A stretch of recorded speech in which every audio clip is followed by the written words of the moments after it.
Have you ever had a thought pop into your head and immediately felt like offended by it? Like, this is not me? Or you spend time with someone, nothing dramatic happens, no argument, no chaos, but you go home and you're feeling heavy, insecure, drained, or oddly unlike yourself?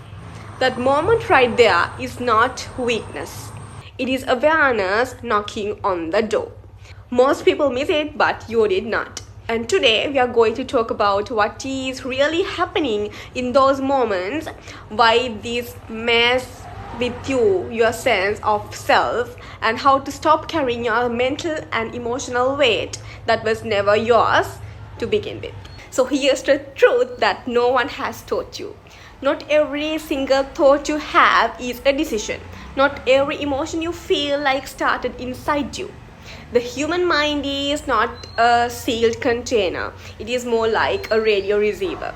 So it picks up signals constantly from family conditioning, culture, social media, trauma bonding, group dynamics, and emotional environments. And psychology calls this emotional contagion and cognitive introjection. In simple terms, your brain is absorbing patterns, beliefs, and emotional tones from the people and systems around you, often without even asking permission. So simply, this is why someone can grow up believing something that feels wrong in their bones. You inherited a belief before you ever evaluated it.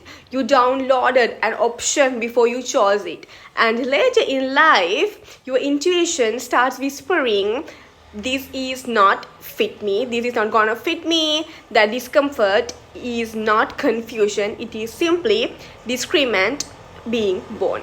So the most grounded, mentally strong people are not the loudest or the most aggressive thinkers.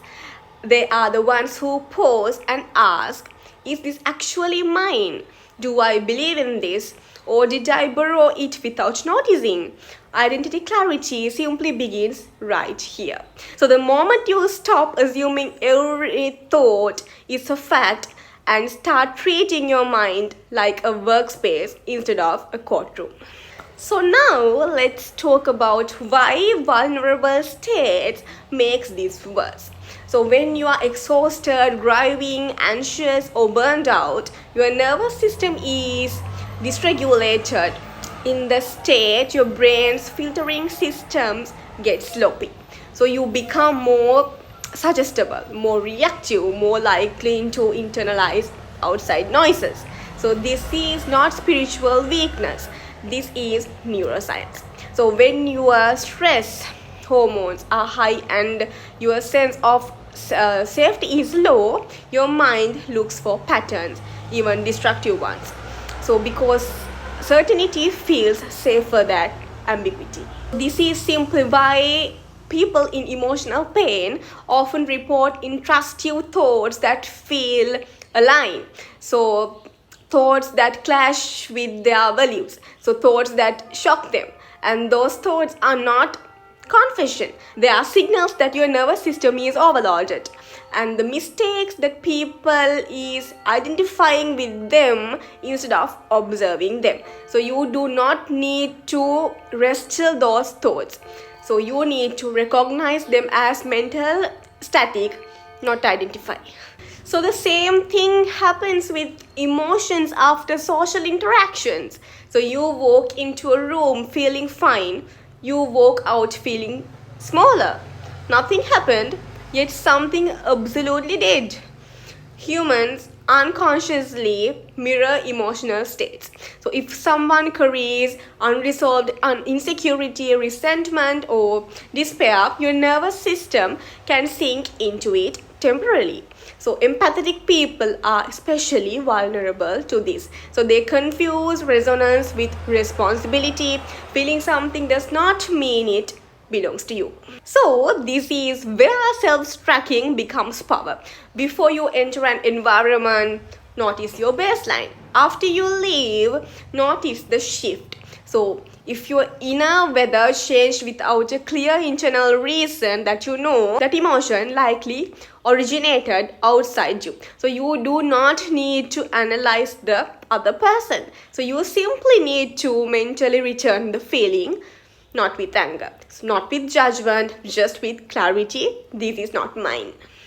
With that, we are here with my favorite topic, boundaries. So boundaries are not walls, they are filters. So you are allowed to care without currying, and you are allowed to listen without absorbing. You are allowed to love without self-erasure. So the idea of that being a good person means being emotionally available to everyone at all time is one of the most damaging myths in modern culture promotes. So fear is another major way people lost themselves. So humans are good at adopting fears that were not even theirs. So a family member's anxiety becomes a prophecy. A prediction becomes a life sentence. A story becomes a destiny. The mind does not distinguish well between imagined danger and real danger. So if you rehearse a fear long enough, your body treats it as inevitable. This is not manifestation magic, this is conditioning. And yeah, just because something happened to someone close to you does not mean that it is your future. Shared DNA does not equal to shared life. So shared proximity does not equal to shared purpose. And even human life is its own experiment. So borrowing fear from others is like wearing someone else's prescription glasses. So everything get distorted. And mainly media, social media plays a major role here too. Constant exposure to outrage, disaster, conflict, and desperate trains and the nervous system into low levels of survival mode. So when people are afraid, they are easier to influence. So they stop questioning, like they outsource thinking. It is not conspiracy, it is behavioral psychology. A calm mind is a powerful mind, and that is why calm is discouraged and chaos is addictive. So you are allowed to disengage, you are allowed to I will stay informed without being consumed. You're allowed to step away from conversations that feels like emotional dumping grounds. Listening endlessly to someone who refuses to change is not compassion. It is self-abandonment. So this applies deeply into relationships as well. So you cannot heal someone who does not want to heal. Please understand that. So you cannot think your way into changing another adult, because pouring energy into someone who resists growth drains you and delay their accountability. So often the most loving move is stepping back. So not to punish, not to control, but to stop interfering with lessons that are not yours to learn. So yeah, the same principle applies to conflict as well. So not every comment deserves a response. Not every message deserves a reply. So not every provocation deserves your attention. So engagement is energy transfer. So some people survive on reaction. So love them gently. Silence is not a weakness, it's a selective medication kind of thing.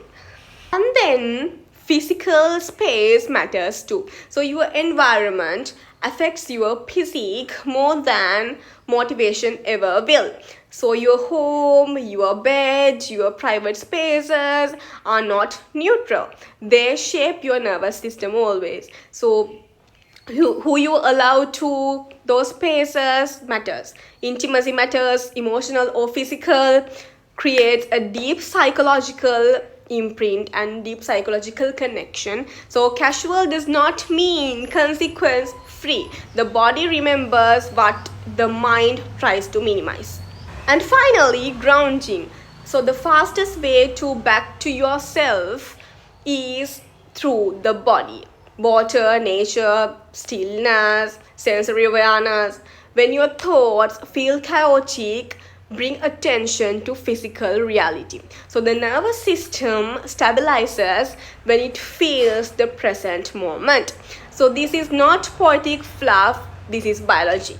Here's the core truth that I want to talk away with. So you are not fragile, you are perspective, you are not broken, you are porous, and prosperity without boundaries leads into exhaustion. So awareness without fear leads into mastery. So your mind is so powerful, but it needs leadership. So you decide what gets residency, you decide what gets evicted, you decide which thoughts are the guests and which thoughts are the trespassers, and life is not happening to you, it is responding to the level of clarity you bring into.